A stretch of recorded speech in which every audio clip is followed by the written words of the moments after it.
bienvenue dans l'émission Paroles de femmes.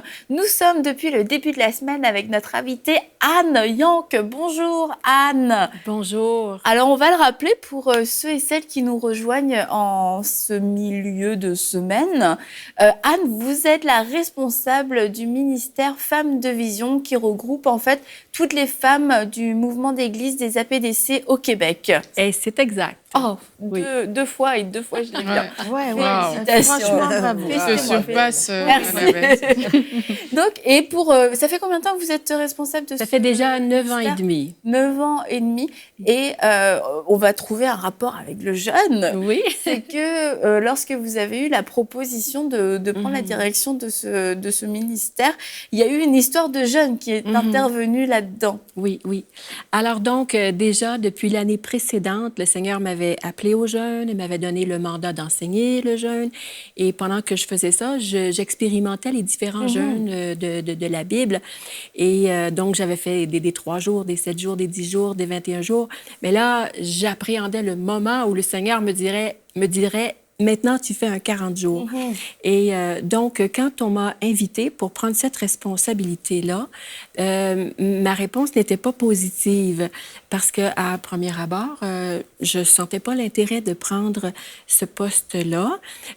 J'ai un autre chapeau où est-ce que je suis pasteur adjointe auprès de mon mari. Et c'est pas que j'aime pas être avec les femmes parce que j'aime être avec les femmes, mais j'aime bien un auditoire mixte aussi.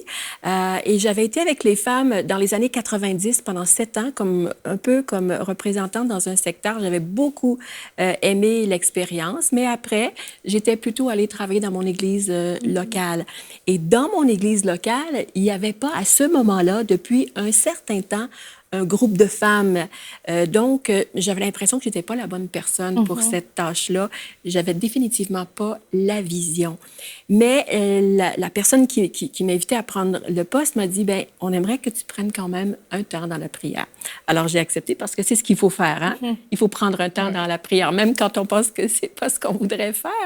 Alors, et puis, pendant cette semaine-là, j'étais un peu devant Dieu avec, bien, Seigneur, fais juste me donner d'autres raisons pour lesquelles je devrais pas prendre ce poste-là.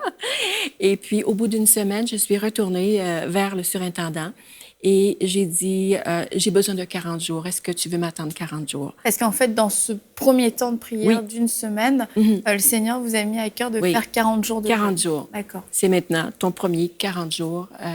Et c'était significatif parce que justement, on a vu des exemples, il y en a tellement des exemples dans la Bible où est-ce que les gens ont fait un jeûne avant de commencer. Mais spécifiquement, les 40 jours, il y a Moïse qui a fait un 40 jours, il y a le prophète Élie qui a fait un 40 jours et il y a Jésus qui a fait un 40 jours. Alors, donc, je l'ai rappelé et puis je lui ai dit, le Seigneur me met à cœur de faire un 40 jours parce que je ne suis pas certaine, j'ai besoin qu'il me parle. Et puis, donc, c'est ce que j'ai fait. Et que s'est-il passé? Alors, pendant ce temps, le Seigneur me montrait que je ne pouvais pas accepter cette responsabilité-là parce que je n'avais pas une vision claire pour la tâche. Et j'ai dû comprendre, mais qu'est-ce que c'était que d'avoir une vision? Parce que parfois, on a un désir, on a quelque chose qu'on souhaite, même on a un rêve parfois pour quelque chose. Mais ce n'est pas, toutes ces choses-là ne sont pas une vision. Une vision, c'est lorsque la foi s'ajoute. La foi s'ajoute au rêve. Et là, tout à coup, c'est pas juste qu'on rêve, on pense que oh, ce serait bien, ce serait beau, je pourrais peut-être contribuer, ça pourrait être charmant et tout et tout. Mais on commence à y croire. Et là, on voit le futur de ce projet ou de cette mission. Alors, j'ai tranquillement compris ce que c'était que d'avoir une vision. C'est ce que le Seigneur m'a donné. Il m'a dit, je te donne une vision. Voilà ce que tu vas faire pour les femmes. D'où le nom du ministère. D'où le nom du ministère. Alors, quand je suis retournée et que j'ai dit oui, je dis, mais j'aimerais changer le nom parce que ce que le Seigneur me montre pour les femmes, ça va être différent. Et ce qui avait été fait avant était bien, mais ce que j'allais faire allait être différent, plutôt que d'être axé vers des réunions un peu plus systématiques, à chaque mois, ou des études bibliques tout préparé à l'avance. Pour moi, ça allait être plutôt de voir le développement de chaque femme. Chaque femme était importante et d'aider les femmes à cheminer pour découvrir ce que Dieu a mis en elles et de s'épanouir. Donc, femme de vision. Et je voulais que chaque femme ait une vision.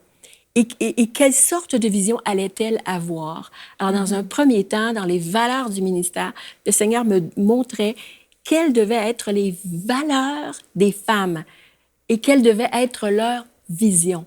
Donc, elles devaient avoir une vision, bien entendu, pour leur vie spirituelle avec Dieu, mais une vision pour leur emploi, pour leur travail, pour l'emploi du temps, une vision pour leur famille, une vision autant pour leur santé physique que pour leur santé émotionnelle ou spirituelle, une vision pour les missions, une vision, finalement, pour tous les aspects Vous avez reçu tout de ça, leur vie.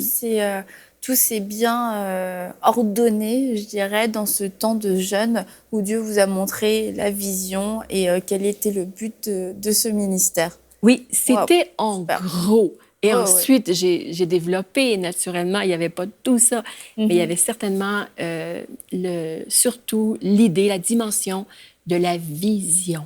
Ok. Ouais. Et puis on voit qu'il y a une autre femme dans la Bible aussi qui a fait un jeûne qui est très intéressant, c'est Esther. Et Esther a fait un jeûne et Esther aussi avait une vision et son jeûne lui a permis d'avoir encore une vision encore plus claire de comment elle devait le faire. Et vous vouliez partager aussi donc des points intéressants concernant Esther. Intéressant. Alors, lorsque Esther va convoquer le jeûne, elle a peur, elle a des craintes. Et moi, je fais un lien avec Esther. On a quelquefois même prophétisé dans le passé qu'il y avait une Esther en moi. Et Esther est vraiment le type, vraiment, de la femme qui a des craintes, qui a peur des choses qu'elle n'a pas encore faites, qu'elle n'a pas encore essayées. Elle appréhende ce qui est nouveau. Il y a une insécurité chez elle. Mais au moment où elle sait que Dieu lui demande, alors là, elle se met en branle. Alors, si tu te souviens, Annabelle, en début de semaine, j'avais mentionné que dans le premier 21 jours, le Seigneur m'avait dit, tu vas être libérée de la crainte d'aller en avion. Ouais. Alors, quelques mois après avoir accepté le poste, ça a été la première invitation pour aller comme conférencière à l'extérieur du pays. Alors, je devais prendre l'avion, ce que je n'avais pas fait depuis au-delà de 25 ans. Et l'idée d'aller en avion, tout à coup, m'excitait. Et depuis, j'aime aller en avion. Ouais, c'est fou. Donc, vous avez expérimenté la délivrance au cours du premier jeûne. Oui. Mais bon, vous avez pu l'expérimenter, enfin, en tout cas, la tester, voir si c'était vraiment vrai. Oui. Juste combien de temps après, finalement? Quelques mois après, ça a été confirmé. Ouais. Et on voit qu'Esther aussi, c'est vrai que Esther n'était pas, c'était pas le genre de femme qu'on s'imagine. Ok, c'est bon, là, tout est sous contrôle. On va tuer mon peuple. Moi, j'ai un plan. On voit qu'Esther a une certaine fragilité et que dans cette fragilité, elle prend une excellente décision. C'est celle d'aller vers Dieu, en fait. Je pense qu'elle avait conscience de sa fragilité. Je pense qu'elle avait conscience qu'elle était une femme parmi d'autres aussi et qu'elle avait tout simplement besoin d'une intervention divine. Donc, c'est pas mal en tant que femme de ne pas forcément être comment dire, audacieuse au départ. Non, mais d'avoir, je dis pas que c'est bien d'avoir des insécurités, mais je dis pas parce qu'on a ce genre peut-être d'insécurité, d'incertitude, qu'on va rien pouvoir faire et que Dieu ne peut pas nous utiliser. On a toutes des faiblesses et des failles, et dans ces faiblesses et ces failles, en fait, faut aller chercher la solution et notre force en Dieu, comme Esther l'a fait finalement. Elle est allée chercher le sceau de Dieu, dans le fond, dans la présence de Dieu, dans son jeûne. Elle a eu l'approbation et c'est là qu'elle a reçu aussi le courage, comme vous avez reçu le courage de vaincre vos peurs. Je pense qu'Esther aussi, c'était la même chose. Elle a vaincu sa peur d'aller devant le roi et de défendre son peuple. C'est pas négatif d'avoir conscience de ses faiblesses. Au contraire, c'est une grande force parce que c'est là que ça nous pousse, comme Esther dans le jeûne. Je pense qu'Esther, elle était juste normale. Je pense, à sa place, c'est ça. On aurait fait la même chose, je pense. On aurait eu des craintes similaires. C'était un gros mandat. C'était quand même un gros mandat. C'est sûr. C'est sûr, je pense qu'elle a pris ça au sérieux quand son oncle lui a dit bah écoute, c'est peut-être pour ça que t'es ici en fait. Ouais. Ah ouais, d'accord, ok, c'était ça, Edren. Sympa. Donc, que pouvons-nous apprendre de ce jeûne d'Esther? Alors, ce que j'aime en début, lorsqu'elle voit qu'elle va jeûner, mais elle communique avec Mardoché. Donc, Mardoché a été son tuteur. Donc, ça, c'est une personne clé pour elle. C'est quelqu'un qui est mature, c'est quelqu'un en qui elle a confiance. Et là, elle consulte. Donc, ici, c'est vraiment une convocation. C'est plus qu'un jeûne personnel. C'est vraiment une personne qui va convoquer finalement ses servantes, Mardoché avec ses serviteurs et un peuple à jeûner avec elle. Donc là, c'est vraiment une convocation. Et ça, c'est pas n'importe qui fait ça n'importe quand. Alors, on a besoin d'avoir une belle communication, une belle harmonie avec les gens qui sont vraiment en autorité, qui sont ceux, finalement, qui sont responsables de faire une telle convocation. Alors, c'est important. Mais on voit aussi dans cet exemple-là vraiment le pouvoir du jeûne, parce que Esther, elle a fait vraiment incliner les choses en faveur du peuple de Dieu. Et je pense que souvent, on se retrouve dans notre vie devant des montagnes, on n'a personne vers qui se tourner, mais dans le jeûne, on va pouvoir vraiment gravir des montagnes et même les abattre. Oui, et on sait que le résultat de l'histoire, c'est que même le mal qui était tourné contre eux se tourne contre celui qui voulait faire le mal. C'est une histoire de justice absolument extraordinaire, mais qui était propulsée dans le jeûne. Moi, ce matin, on parle d'Esther, mais ce matin, j'ai lu le psaume 109. Et là, à un moment, David, il dit que mon corps est affaibli par le jeûne. Et voilà, il disait ça à Dieu. Mais en fait, c'est comme un peu beaucoup de psaumes, c'est qu'il commence à le dire. Et puis après, il loue Dieu de ce que Dieu l'a délivré de ses ennemis, de ce que Dieu l'a béni. Et je me suis rendu compte que, mais voilà, c'est que lui aussi, mais pendant qu'il vivait ces afflictions-là, mais il est allé chercher Dieu dans le jeûne et puis il a eu la victoire. Et c'est pareil aussi avec Esther, c'est que vraiment parfois il y a des choses qui nous dépassent. Hein. Là, certainement que quand Mardoché est venu voir Esther, la situation était comme ça me dépasse. Il y a des choses qui nous dépassent, mais dans le jeûne et la prière, mais vraiment on va puiser dans la force de Dieu lui-même. Et quand on va puiser dans la force de Dieu, mais c'est là où on peut avoir la victoire justement sur ces situations qui semblent si complexes à nos yeux finalement. C'est un mystère qui est difficile à comprendre pour nous, mais on n'en est pas un mystère près qu'on n'élucidera pas de notre vie. Mais vraiment, le jeûne a une puissance redoutable contre le monde des ténèbres. On ne sait pas pourquoi, mais il y a vraiment quelque chose de fort dans le jeûne. Surtout quand c'est... tout ce que Dieu nous demande de faire, quelquefois, ça a un impact qu'on ne mesure pas. Et c'est vrai, on ne comprend pas pourquoi, à ce moment-là, un jeûne va provoquer une telle percée, une parole inspirée, une parole qui est libérée avec onction d'un seul coup, amène une délivrance instantanée. C'est des choses... Voilà... On ne va pas passer notre vie à essayer de comprendre le pourquoi. Ce qui est important, c'est de marcher dans l'obéissance. Et le jeûne, comme quand Dieu vous en a parlé, quelquefois, c'est comme... Ouais, mais s'il y avait une autre solution, on pourrait peut-être prendre celle-là. C'est ça. Et souvent. En tout cas, j'imagine que ça arrive, en tant que femme, on peut faire face à des murs, que ce soit dans le mariage, avec des relations, avec les enfants qui s'éloignent du Seigneur. Et Dieu peut nous dire, OK, convoque un jeûne, instaure un jeûne dans ta maison, toi et ton mari, ou toi et je sais pas qui, mais un jeûne pour ta maison, pour ton foyer. Et quelquefois, on va dire, ouais, mais bon, un jeûne, bon, voilà, on a la parole de Dieu, on va déclarer la parole de Dieu. Mais si Dieu nous met à cœur de faire un jeûne pour un enfant qui s'éloigne du Seigneur, je crois qu'il faut le faire pour une raison, pour une autre. Les choses vont commencer à bouger de façon spirituelle. Dieu a sauvé tout un peuple. Dieu est capable de sauver votre enfant aujourd'hui. Alors vraiment, si l'Esprit de Dieu vous met ça à cœur, si vous ressentez une convocation divine de vous mettre en jeûne pour votre famille, pour votre mariage, pour un mari qui a un converti, pour un enfant qui a un converti, pour des saluts dans votre famille, et vraiment, je pense, des saluts pour les maris et pour les enfants, faites-le. acceptez, soumettez-vous à cette injonction qui vient directement du ciel parce qu'il va y avoir une percée exceptionnelle de la même façon que Dieu est intervenu pour Esther, que le cœur du roi s'est incliné. De la même façon, vous allez voir de vos propres yeux la situation se renverser, le cœur d'un mari qui est dur s'incliner d'un seul coup vers le Seigneur, le cœur des enfants qui s'étaient éloignés du Seigneur, revenir à lui. Faites-le, vraiment répondez à cet appel, ça en vaut la peine. Donc Anne, on peut poursuivre sur Esther. Alors donc, en même temps elle surmonte sa crainte, elle surmonte sa peur. Alors moi, je fais beaucoup un lien parce que, étant jeune, j'avais peur de parler devant les gens. Moi, j'étais le genre d'adolescente qui n'allait pas à l'école quand c'était le jour de faire un oral, par exemple. Ah oui, parce pas que oh non, moi, je parlais devant les gens, non. Alors, c'est sûr que dans la prière, l'appel de Dieu est venu et c'est un appel vers le pastorat et vers l'enseignement.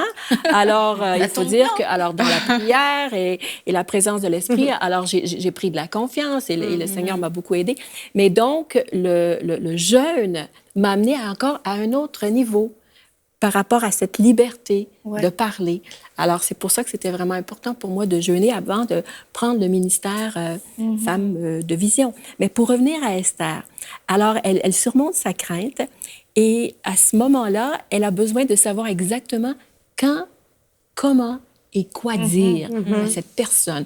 Et là, c'est là où je pense vraiment que ce jeûne de 3 jours peut nous aider à avoir cette sagesse et cette stratégie, un plan, parce que c'est un plan détaillé. Elle va faire un repas, un souper spécial. Et c'est même pas à ce moment-là qu'elle va lui parler. Finalement, elle fait un repas pour lui dire qu'elle veut un autre repas le lendemain. C'est le temps.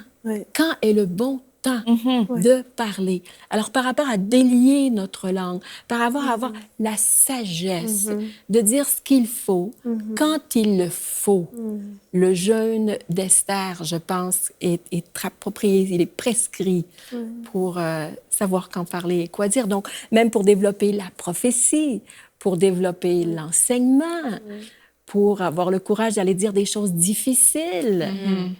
Le jeûne d'Esther. Le jeûne d'Esther. Mais quand on parle du jeûne d'Esther, c'est finalement un jeûne, on ressent il peut y avoir un danger, il peut y avoir une menace et on a besoin absolument d'une intervention divine et c'est le fait de se tourner vers Dieu. Parce que là, le jeûne d'Esther, c'est pas une question de légumes, de graines, de tout ça. C'est vraiment, je ressens qu'il y a une urgence dans... là, c'était plus, je veux dire, elle pouvait le ressentir dans l'esprit aussi, j'imagine, mais c'était assez évident et de prendre notre responsabilité. Et pour Esther, en fait, parce que peut-être c'est pas facile pour tout le monde de s'identifier à Esther. Tout le monde n'est pas reine, tout le monde ne doit pas aller parler à un roi, tout le monde n'a pas un peuple à délivrer. Bon, peut-être que vous êtes ce genre de personne. Faites-nous signe, ça nous ferait plaisir de vous recevoir, ce sera intéressant. Mais on est reine, finalement, dans nos foyers. Absolument. On est reine dans nos sphères d'influence. Et moi, juste pour un témoignage, je l'ai peut-être déjà raconté, mais ma maman devait venir nous voir et elle connaissait pas le Seigneur et j'avais vraiment envie qu'elle rencontre le Seigneur. Et je me suis dit, non, le Seigneur m'a vraiment mis à cœur de jeûner. Donc je me suis dit, ok, je vais jeûner. Et là, au bout de quelques jours, j'ai rêvé. Et dans le rêve, en fait, Dieu m'a vraiment montré l'état de mon cœur à moi et ce que moi, je devais faire. C'était pas ça, ma prière, pourtant. Mais, et ça m'a donné toute une nouvelle stratégie pour pouvoir... juste pour savoir comment l'aimer, c'était quoi qui allait lui toucher son cœur. Et dans ces temps de jeûne, Dieu peut parler aussi à travers des rêves. Et sincèrement, moi, je m'y attendais pas à ce que Dieu me parle par un rêve. Parce que je me... jeûner ou pas jeûner, on peut rêver, tu vois. Mais Dieu m'a vraiment parlé spécifiquement à travers un rêve. Et tout ça pour dire que il m'a donné une stratégie. Et c'est vrai que Esther a reçu une stratégie. C'était pas juste je vais prier pour prier, elle avait besoin d'intervenir. Donc le jeûne va aussi porter du fruit, le jeûne va aussi provoquer certaines actions et après il va falloir passer à l'attaque et puis choisir d'obéir parce que c'est pas le tout. On jeûne, le Seigneur nous parle et après on n'en fait rien. Ouais, c'est clair qu'il faut obéir parce que, comme on a dit, déjà le jeûne nous dispose à recevoir cette indication de Dieu, cette parole de Dieu et cette stratégie. Le jeûne nous dispose à la recevoir. Maintenant qu'on a reçu, si on ne fait rien, c'est qu'il y a un problème. Il faut encore jeûner. Donc, c'est vraiment, il faut, parce qu'en fait, c'est Dieu, quand on va vers Dieu en jeûne, on prie, mais on reconnaît là que Dieu est celui qui va nous délivrer de cette situation. Dieu est celui qui a la stratégie qui va nous permettre de nous en sortir. Donc, si on a reconnu que Dieu est le fin stratège qui va nous donner la solution, mais une fois que la solution est donnée, il faut qu'on puisse la mettre en pratique. Maintenant, il y a des solutions qui ne sont pas évidentes. Il y a des solutions que ça peut sembler complexe à nos yeux, mais justement, si Dieu nous a montré ça, mais Dieu nous donne une grâce aussi. Une grâce qui nous permet de mettre les choses en place. Et puis, dans cette grâce-là, parfois, c'est comme si le chemin, il est tout tracé. Moi, quand je jeûne, parfois, il y a vraiment des choses que... C'est comme si les pions se mettaient en place. Oui, voilà. Mais des choses que moi, je n'aurais pas pensé, parfois, c'est des choses très simples. Mais ça se fait comme ça. Donc, accepter de mettre en pratique la solution que Dieu nous a communiquée dans le jeûne, mais au final, c'est juste... c'est des pions qui vont se placer tout seuls, en fait. Parce que quand Dieu il nous a parlé, la solution est disponible. Elle est à notre portée. Donc, obéir, pour moi, ça va de soi. Sinon, il n'aurait pas fallu jeûner. C'est clair, pour Dieu, l'obéissance, ça va toujours de soi. Parce que c'est écrit dans la Bible. Tout à fait. Et ça dépasse même encore ça, parce que quand tu dis que les pions se placent, avec mon mari, on l'a expérimenté assez récemment. On avait tout un tas de questions par rapport à plein de choses. Et on a fait un jeûne tous les deux. Et des choses auxquelles on n'avait même pas pensé se sont mises en place. Des portes se sont ouvertes auxquelles on n'avait même pas pensé. Et on se regardait tous les deux, on se disait, qu'est-ce qui arrive là? Bam, bam, bam, bam, bam, bam, bam. Tout se mettait en place, s'alignait. Et j'allais dire, ça nous échappait, mais c'était bon. C'était bon. Donc, ça allait même au-delà du fait que Dieu nous parle. Dieu mettait en place sous nos yeux des choses auxquelles on n'avait même pas pensé. Donc, dans le jeûne, il y a plein de choses qui se passent, qui dépassent notre entendement. Et sans priver, parce qu'on n'a pas tout compris, je pense que c'est vraiment une grave erreur. On n'aura jamais tout compris. On ne saura pas pourquoi ça marche. Mais on sait que Dieu agit dans le jeûne. Donc, s'il y en a encore qui doutent, qui nous écoutent, mettez-vous-y rapidement. Vous allez être époustouflés des résultats que produit le jeûne. Et vous vous rappelez de Maria de Coster qui était venue nous voir et elle avait raconté ce merveilleux témoignage d'un couple qui était au bord de la séparation. Elle disait que l'homme était tombé dans l'homosexualité et qu'ils avaient eu à cœur... pas l'homme, mais la femme en question avait eu à cœur de jeûner. Et en fait, c'était le dernier rendez-vous, genre le rendez-vous de la dernière chance. Et là, elle avait jeûné quelques jours, 3 jours, il me semble. Je sais plus combien. Oui, 3 jours, il me semble. Elle avait jeûné 3 jours. Et au moment du rendez-vous, cet homme est arrivé. Ses dispositions n'avaient pas changé. Il ne comptait pas spécialement relever son mariage. Et au moment où, pendant le rendez-vous, au début du rendez-vous, ils ont commencé à parler et l'homme a été propulsé. Vraiment. Et instantanément, il a été délivré, il s'est relevé. Waouh, qu'est-ce qui s'est passé? Et ce couple a été restauré. Ce couple a pu, a pu être restauré, s'est réconcilié. Il y a eu une repentance, c'est absolument extraordinaire. Et on voit que ce qui a précédé cette percée extraordinaire aussi, ça a été un jeûne, un temps de mise à part. Alors, je ne crois pas que le jeûne soit magique. Je ne crois pas que le jeûne, comme on l'a dit, torde le bras à Dieu. Mais le jeûne provoque en nous un abandon, en fait. Vraiment un lâcher-prise qui fait que tout ce qu'on retenait encore, toutes les portes peut-être aussi qu'on retenait fermées ou ouvertes, à ce moment-là, on dit « Ok, Seigneur, tu fais tout ce que tu veux. Vas-y, je m'abandonne à toi. » Et on est beaucoup plus enclin, en fait, à voir Dieu agir, non seulement à l'entendre, à l'écouter, mais tout simplement à le laisser agir. Et encore une fois, je veux vous le redire parce que je ressens dans mon cœur que certaines personnes le jeûne est la solution et que vous le savez parce que l'Esprit de Dieu vous l'a dit, redit et redit et qu'il vous redit encore aujourd'hui et que vous avez juste envie d'éteindre ce programme parce que vous en avez ras-le-bol qu'on vous parle du jeûne et ça va encore continuer demain. Je ne voudrais pas casser le suspense. Mais vraiment, acceptez. Il y a tellement une percée derrière. C'est quoi se priver de nourriture? Ce sont des mensonges qui viennent tout droit du diable qui ne veut pas que vous entriez dans cette nouvelle dimension, qui ne veut pas que votre mari soit sauvé, qui ne veut pas que vos enfants reviennent au Seigneur. Si l'Esprit de Dieu vous a dit de jeûner et de prier, faites-le. Je vous en supplie parce que vous allez voir quelque chose d'extraordinaire se passer. Puis Anne, avant de terminer cette émission, est-ce qu'on pourrait prier pour des femmes qui ont déjà pris un engagement dans leur cœur, un désir est né de pouvoir jeûner pour pouvoir les encourager, les appuyer ensemble dans la prière? Oui, bien sûr, on peut faire maintenant. Oui, maintenant c'est mieux. Merci. Seigneur mon Dieu, tu es grand, tu es bon.